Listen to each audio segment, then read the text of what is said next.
Hello. We're going to get started. I apologize for the delay. Thank you all for being here. Everyone came right at the same time, so it took us a little bit of time to get you all checked in, but hopefully you've all found your mentoring pair and been able to start introducing yourself. The way tonight's going to work, I'll go through the agenda in a second, but we're going to try to do this presentation in about 45 minutes to kind of give you all some guidelines, some pointers and tips for success and resources.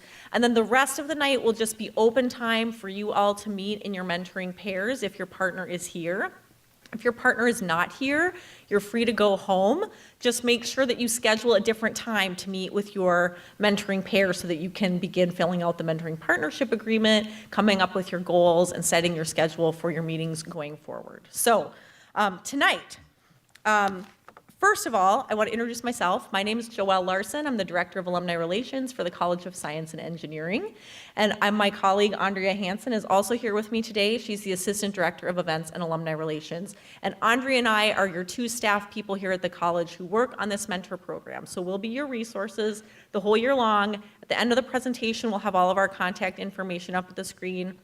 You can always contact either one of us if you have any questions, concerns, or problems. Andrea will be the day-to-day contact going forward, but either one of us can always take care of any questions or concerns that you have, so don't be shy about reaching out to us. I also want to give a big thank you to all of our alumni and friends who are here tonight and who've offered their time and their guidance and wisdom to mentor all of our students this year. Thank you all so much. We absolutely could not do this program each and every year without the hundreds of you that raise your hand and offer to spend your time helping our students. So thank you very, very much. We really appreciate the time that you give back to the college. So quickly, to go over our agenda, as I said, we're going to try to keep it as brief as we can. We'll start with giving kind of a timeline of what the program might look like fall, winter, and spring, go over some basic program expectations, and then Associate Dean for Undergraduate Programs, Paul Strahovski, will be sharing his tips and tricks for success. We thank him for being here. We'll go over some guidelines to help you get started on the right foot. We'll talk about the mentoring partnership agreement, which we hope all of you will begin to work on tonight. Go over some resources, upcoming events, our contact information, and as I mentioned, at the end is just open time for all of you to go ahead and have your meetings. You can go anywhere you'd like in the building, so if you want to go out and find some comfy chairs, that's fine. You can stay in this room if you'd like, or go out into the foyer area where we had the cookies. Whatever you want to do is fine. So with that, I'm going to turn it over to my colleague Andrea, and she'll get you started with the timeline. All right, welcome everyone. So we're going to start just by running through the program timeline. And this is in your folder. It is the mentor program timeline. So if you don't catch all of this right now, you've got it, and it's on our website as well. All right, to start, I want to just, with a show of hands, how many of you have had a mentor before? All right, how many of you have been a mentor before? All right. So I just want to note that at this point, everybody should be raising their hand. Whether you've been a part of a formal mentorship program or not, you've all had mentors in your life and you've all been mentors in your life. It could be the RA in your dorm, the family friends or parents you go to for guidance, the coworker that helps you. We all have had that kind of experience before. A strong mentoring partnership, especially in this program, can help a student create a lasting network and gain access to an insider's perspective on navigating a future career. While a mentor will not provide a student with all the answers, or an internship, or a job, they will help a student self-develop critical thinking skills and problem-solving skills. So tonight, we're gonna get a sense of how you can create that really strong partnership and really get the most out of your partner. All right, so the first part of the mentor program, starting tonight, is about starting strong. You want to lay the groundwork for your relationship. Take the opportunity of your first few meetings to get to know each other. Discuss your personal backgrounds, your academic, work, extracurricular activities, and learn what you have in common and where your experiences differ and you may be able to learn from each other. Tonight especially is a chance to define the goals and expectations of your relationship and to fill out the mentoring partnership agreement. We're going to talk about that a lot, that document. You need to define the expectations of the partnership, how often you'll communicate, how you'll communicate, are you going to text, are you going to email? All of those things need to be decided tonight if your pair is here. You want to set goals for your partnership and create those actionable steps to reach those goals. What do you want to get out of the year?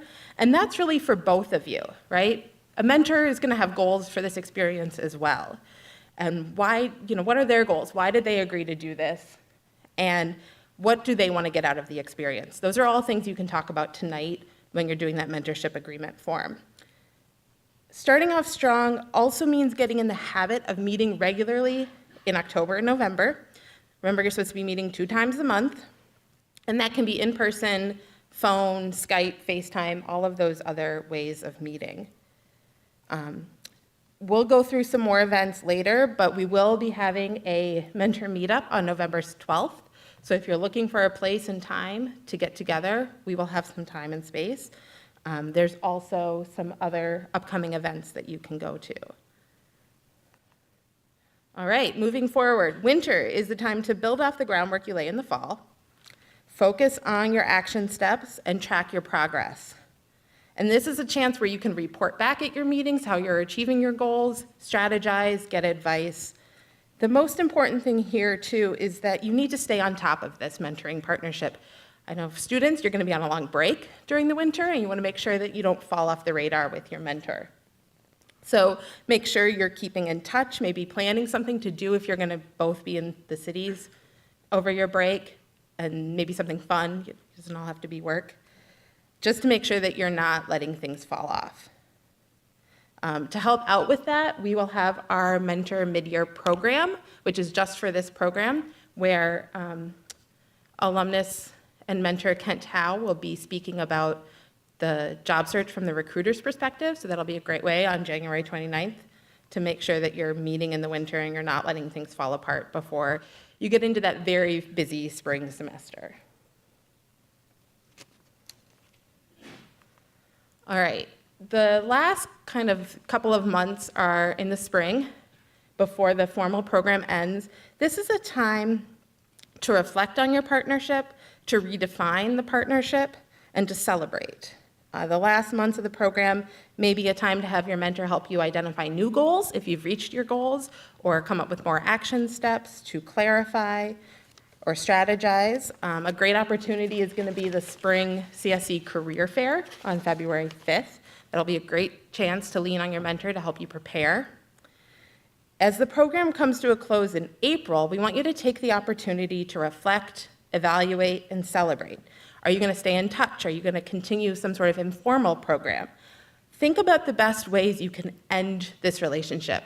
This mentor can be a lifelong resource for you. So you need to make sure that when you conclude the formal program, that you just don't drop off the face of the earth and never talk to them again. You want this to be something that you can come back to and a resource you can use, whether or not you continue in a formal partnership. And then we'll do another mentor meetup in March. So again, another space for you to come and have a meeting on campus if you need it. And then the mentor appreciation dinner on April 2nd, which marks the end of the formal program. And that is it for our timeline. And Joel's going to talk about some expectations.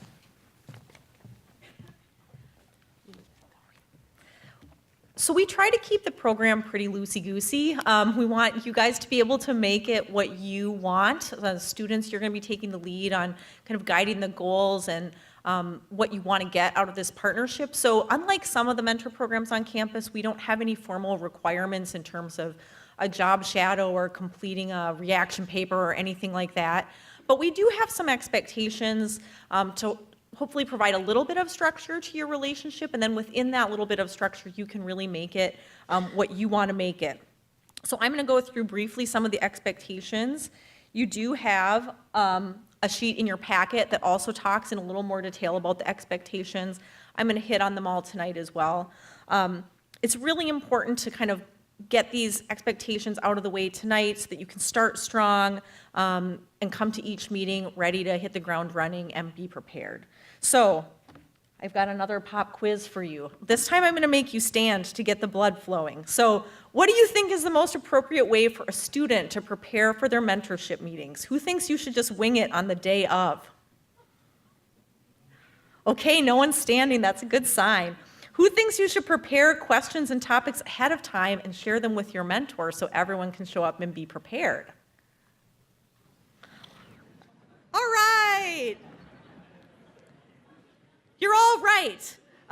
Mentors can also, of course, have feedback on what the discussion topics might be, but we really don't want the mentors preparing all the agendas and topics because they're here, students, to help you. So we want you to be setting that agenda, steering the conversation, and setting your own goals and the topics you want your mentor to help you with.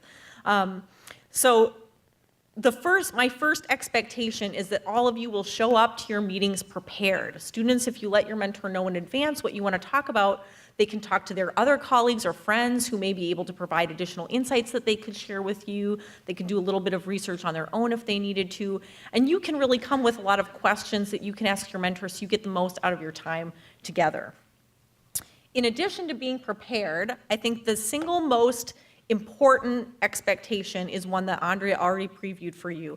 Please maintain regular contact. The people that I hear from who have the most success in this program are the ones that kept the contact going during the course of the program and didn't let it fall off, because it's much harder to pick back up if you haven't been in touch for a couple of months.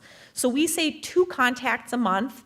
That could be, as Andrea mentioned, it could be Skype, phone calls, in-person meetings, emails, text messages. All those things are acceptable. I would encourage you to try to get one kind of face-to-face interaction a month, whether that be Skype if you're not both in the same place or it's not convenient to meet, or an in-person meeting, because there's really no, I guess, way to have that same kind of connection through text or email that you do face-to-face when you can see the person's reaction, but any 2 contacts a month are great. So students, if you want to email your resume to the mentor and mentor, you want to mark it up and email it back, that counts, that's great.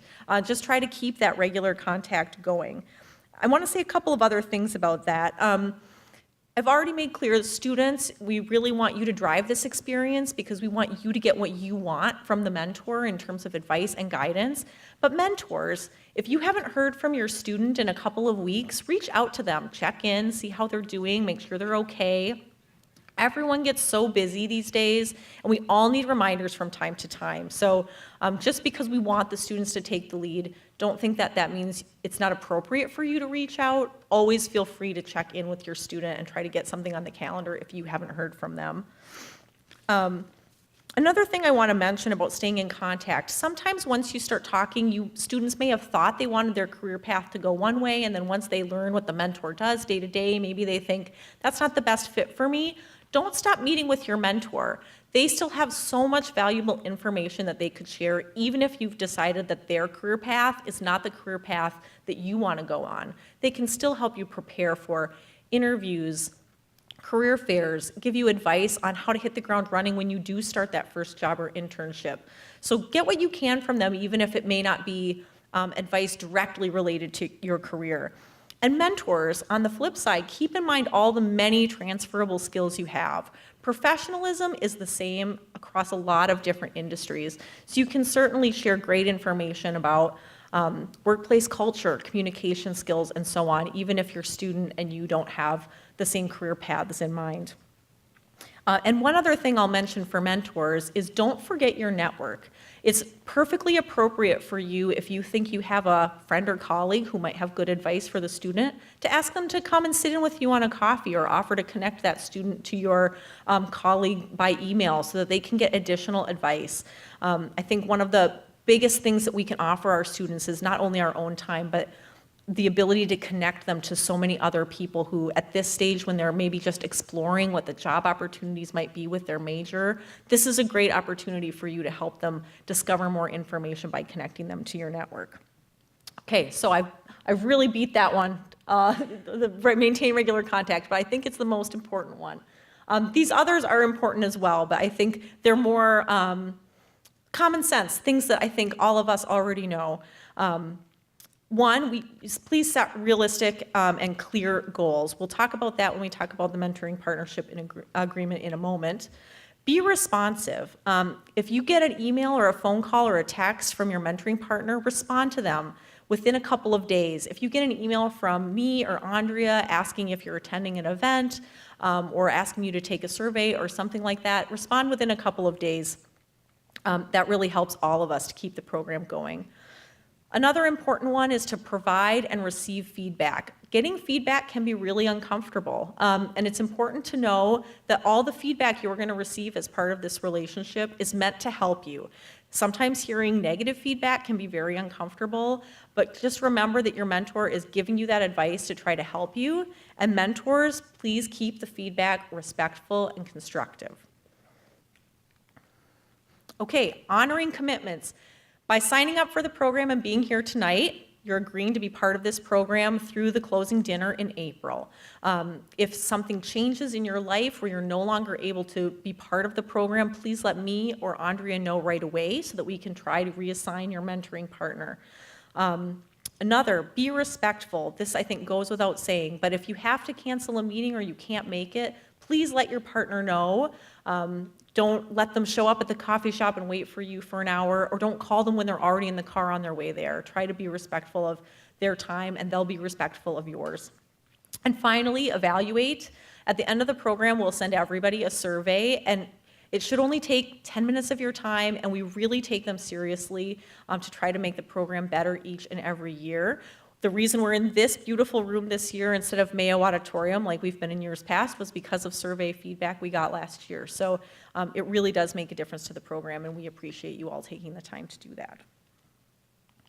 So with that, I'm going to turn it over to Associate Dean for Undergraduate Programs, Paul Strahovski, who we're very happy to have here. Paul heads up the whole kind of student life side of our college, which includes career counseling, academic advising, and collegiate life. And we work very closely with some of Paul's collegiate life staff on this program to reach out to students and make sure it's meeting their needs. So we're really happy to have him here this evening, and he's going to share a little bit more context about the students who are in the program today, so mentors, you know a little bit more about what they're like, and he'll share with you some of his tips for finding success and getting the most out of this relationship.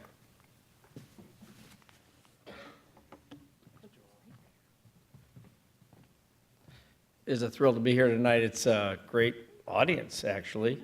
I know the students, as I've been a professor here for about 30 years. I know it seems like a long time, but I'm about the median age of a professor in this college. So that gives you a sense for things. Maybe that's not good. I would say, and I've been the associate dean for about a decade and have come to learn. So in my research, I do fluid mechanics, and there's an equation we solve that's called the Navier-Stokes equation, which is extremely complicated. But I've learned in this role that there's nothing more complicated than humans. And as such, I've learned that every day I am a mentor and every day I'm a mentee. And so I think sometimes these words are sort of simple, like, oh, students, we're here to see a mentor and learn and collect wisdom, and the mentors are, well, they're students and we need to help them along. Well, that's not quite true. I do think I see it as a 50-50 relationship. I do think students, there's always more to learn. There's always more to glean from those who have experiences. Mentors, you would be amazed at the talent in front of you today and how different they are from where you were at the same point in your careers. So yeah, what is a mentor? Seems like self-evident, right? Person we look up to. Many of us, I talk to the freshmen as they come into the college, and actually today there are a lot of sophomores and juniors in this room. And they come to College of Science and Engineering because, well, maybe their parents brainwashed them from the day they were born that they were going to go to college, which is typically the case. I did it with my 3 successfully, thank you. But at some point I tell the young people, why is your butt in the chair? Why are you here? What is your purpose? Because those of you who are a bit older, you took calculus, chemistry, and physics, guess what? It's just as hard today as it was back 30 years ago. It's difficult stuff. And so as a mentor, you are looked up upon as someone with wisdom. But I tell the young people in this room, say young people, that's a very respectful term. The students in this room, you've had mentors your whole life. Your parents, your siblings, your friends, your teachers. The people in this room, mentors, have experiences. Some you will experience yourself and some you will not. But it's always good to gain and glean information from others. Great words like coach and teacher and advocate. It is true that experience does give you a perspective.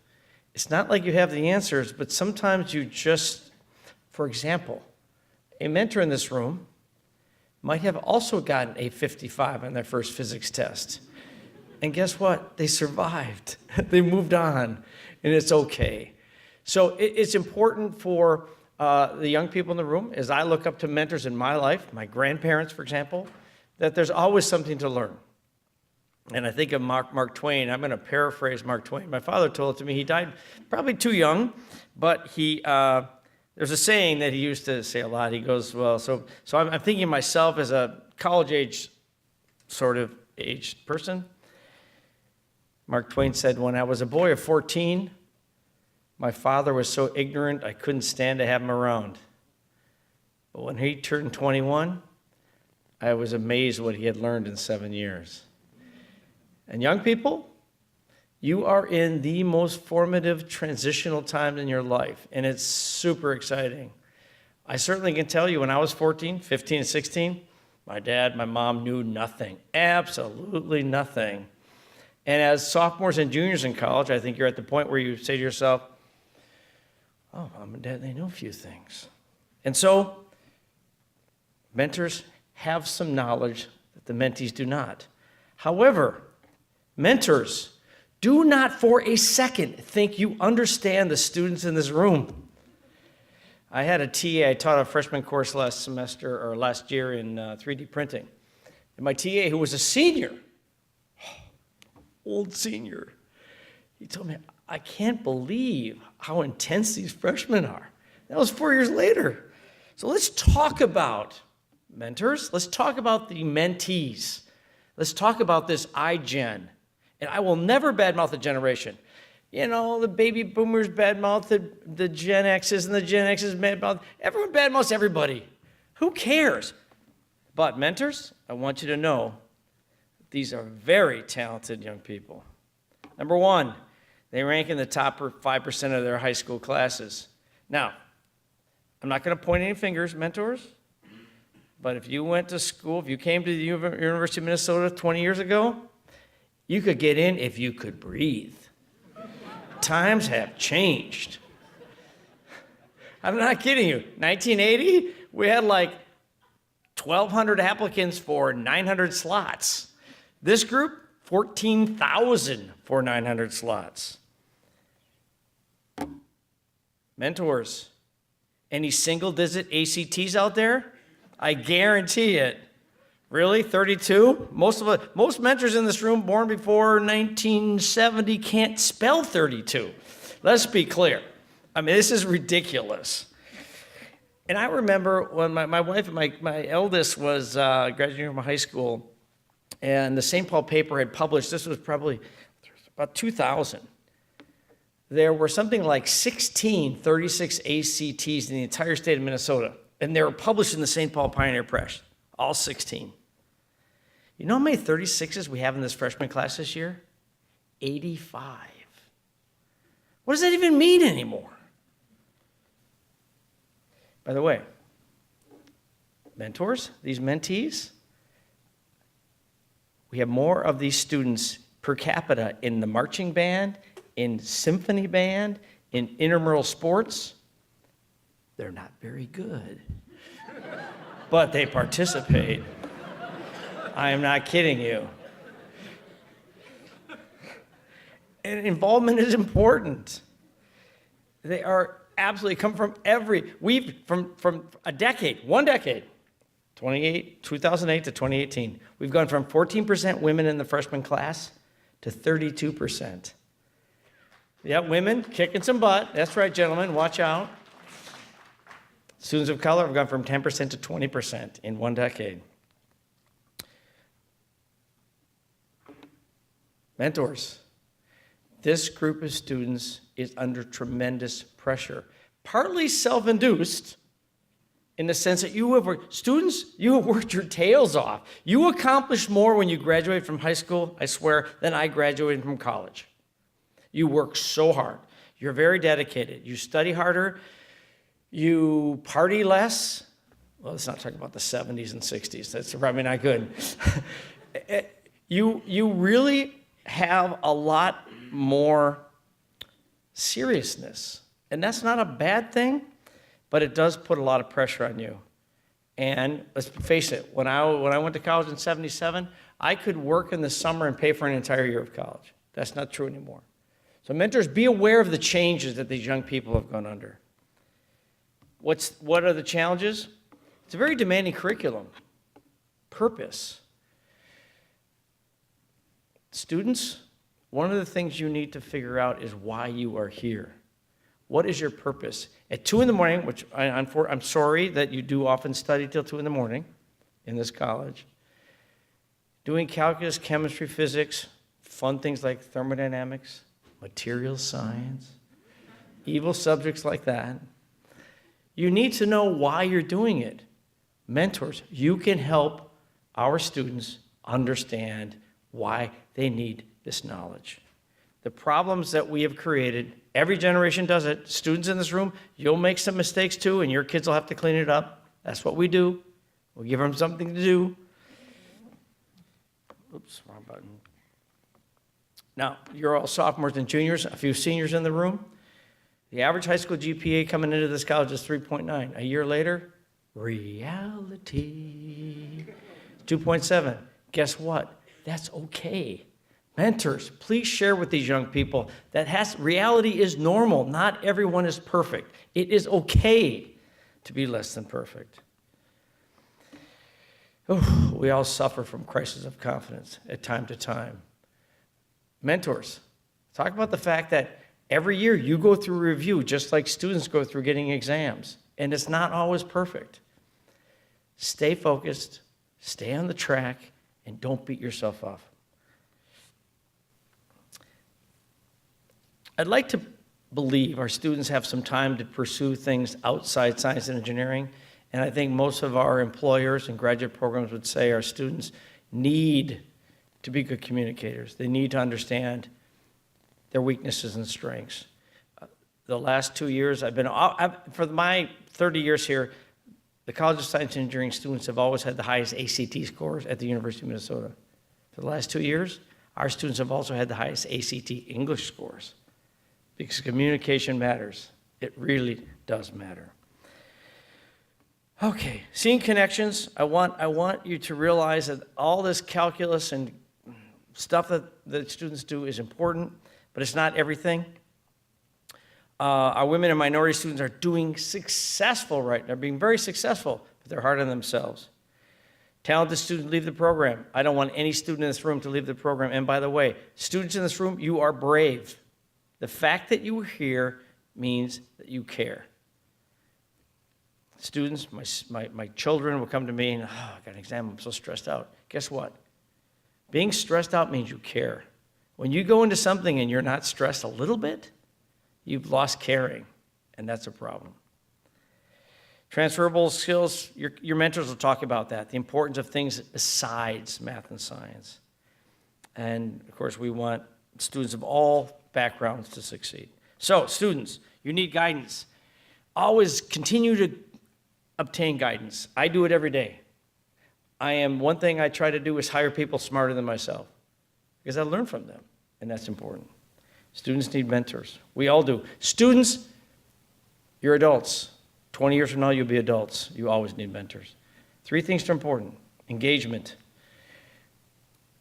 Mentors help the mentees, your students, understand that getting excited about what they do matters. Students, I know you care about the human condition and the human experience and to make an impact. How can that happen? Well, there's a lot of challenges in this world. Get excited about what you're doing. But that must lead to studying hard and working hard. It's not enough to just get excited about something. You must have the technical skills to accomplish something. It's not enough to have technical skills if you don't see a passion in it. And by the way, it's a continuum. Students, through this process, you are mentees right now, you will become mentors, and you will continue to learn and grow. And in the end, you're going to get these cool degrees, right? Mechanical engineering, electrical, and computer science, but you can do anything, absolutely anything. And that's the beauty of it. That's the goal here. Capacity, continuity, and engagement. And that set some goals, talk to each other, be honest with each other. That will take some time. Let your guard down if you can. I think when I was a student, we could never talk about stress. We could never talk about weaknesses. It's okay. It's okay. That's called being a human. Being human is a cool thing. Remember, if I ask my students across the board, what do they want to achieve in college? They want to improve the human condition through engineering and science. You can't improve the human condition unless you know humans. Enjoy the relationships.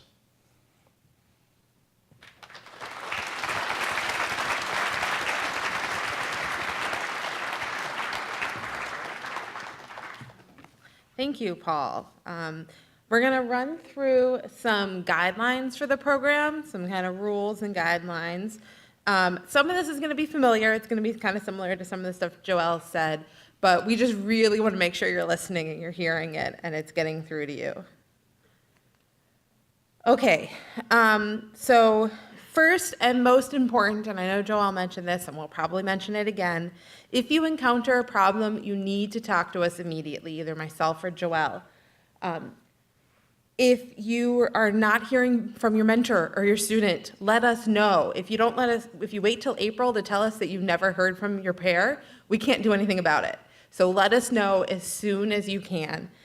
The quicker you let us know, the better equipped we are. If you find out that you can't participate, if something comes up, family, health emergency, schedule changes, you get promoted and have to move to Tokyo, whatever, let us know. The sooner the better again, and we can try to reassign if possible. And I really just want to emphasize that this program is a privilege. And if you can't commit to it or you are not being respectful, you will be asked to leave. Whoops, sorry. All right, number 2, mentors are not expected to provide you with an internship or a job. All right, we're hopeful that they will help you get your goals and help you maybe identify internships or jobs, but that is not their role. Their role is to provide advice, to provide guidance, to be a sounding board, but again, they are not here to hire you. All right. Using mistakes as a teaching opportunity. And again, Joelle talked about this a little bit, but mentors, I want to remind you that part of your role here is to role model behavior that you want to see. So if a student isn't as much contact as you'd like, please get in touch with them, show how that process works, how that communication works. We want students to take the initiative and to lead the relationship, but you may need to step in occasionally, and that's okay. And I would encourage both partners to be patient with each other and always assume the best, right? You can always, if something happens and somebody doesn't show up for something, just assume goodwill, reach out, see what happened, but try to always assume that the other person is working with your best interests in mind. And then the next one is make sure that when you finish a meeting, you're setting the next one up right away, and that way you don't ever get in that limbo of who's going to contact who, and did we set a next meeting, and then it's 2 months have gone by and you don't know what's happening. And remember, meeting places should be comfortable for both partners. We're going to encourage you to use public spaces, coffee shops, restaurants, public events on campus, etc. And we'll share lots of opportunities throughout the year of events you can go to together or topic discussions, all that kind of thing to help facilitate that. And then I think we're going to move on to the agreement. Okay, so tonight, if your mentoring partner is here, all of you in your packet have mentoring partnership agreement. It looks like this.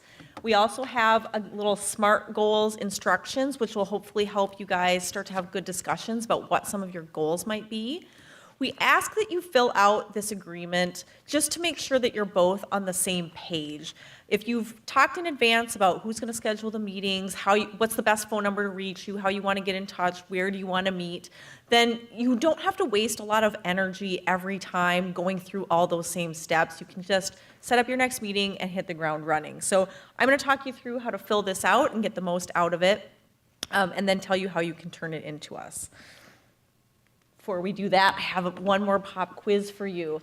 Who's responsible for turning in the partnership agreement? The mentor, the student, or Andrea or I have to harass one of you until you turn it into us? Who thinks the student is responsible for turning in the agreement?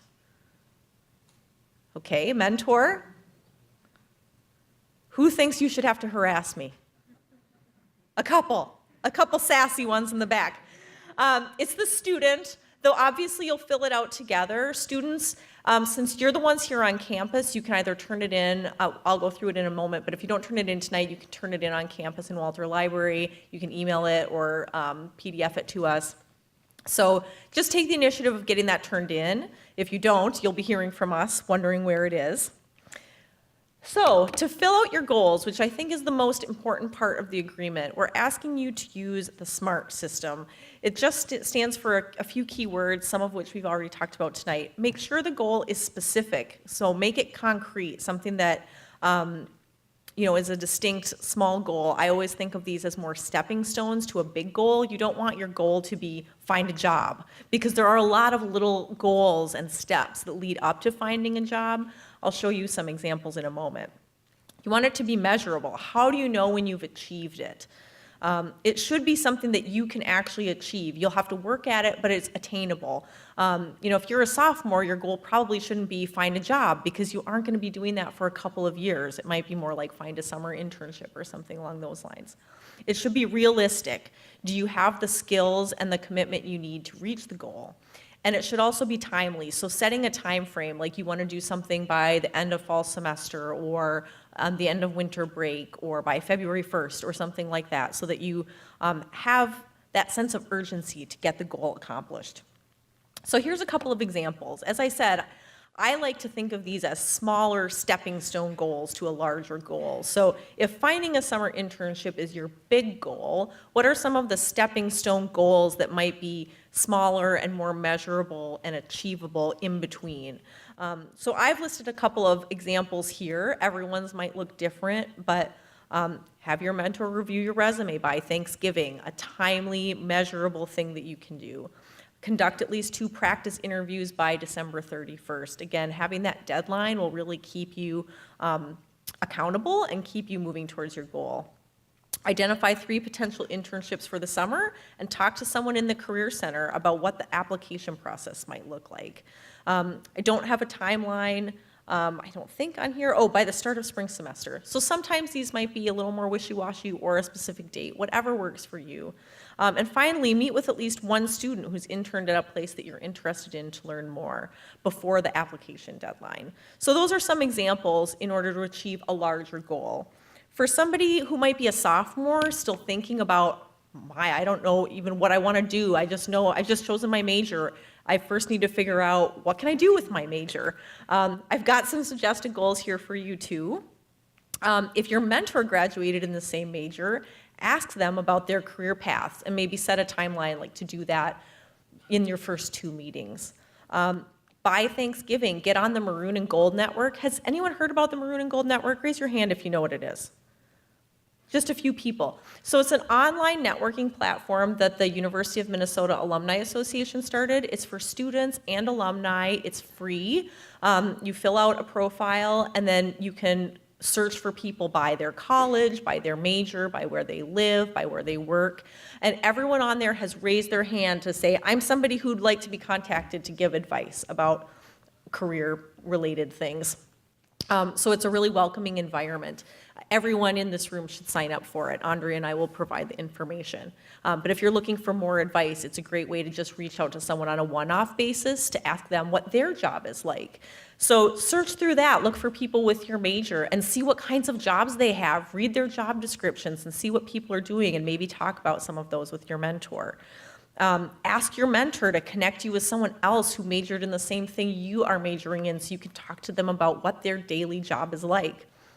Or again, meet with someone in the Career Center or an academic advisor to learn more about what job opportunities might be available for people in your major. So those are some examples of some SMART goals that you should begin to discuss with your mentor tonight and fill out that partnership agreement outlining what some of your first goals might be.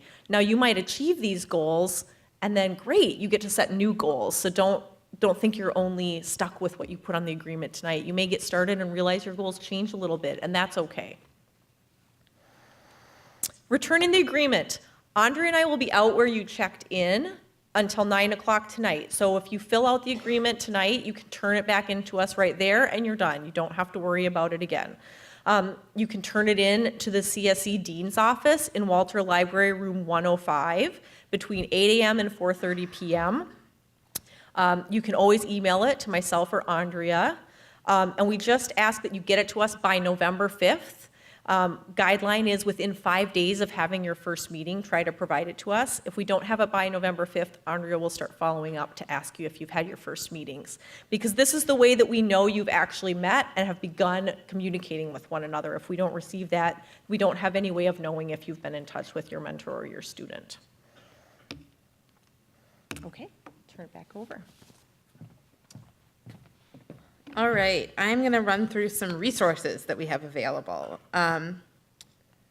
So this is in your folder as well. It's kind of a resource guide. There's some quick resources, some key skills, some discussion topic ideas, stuff like that, and then lots more on our website. So our website is chock full of materials. All of the handouts that are in your packet are also on our website, as well as some more mentoring skills, a webinar, some stuff from the UMAA, lots of resources for you at Mentor Materials. The instructions for downloading the mentoring app, which also has a bunch of resources that you can put right on your phone, and instructions for signing up for the Golden Maroon Network, which Joel talked about, so I won't go through my spiel about it. We are also really excited this year. We are starting a LinkedIn group for this program. So it's exclusive for participants of this program, and it is a chance for you to have another avenue to get news and updates and events in case you're not always reading your emails.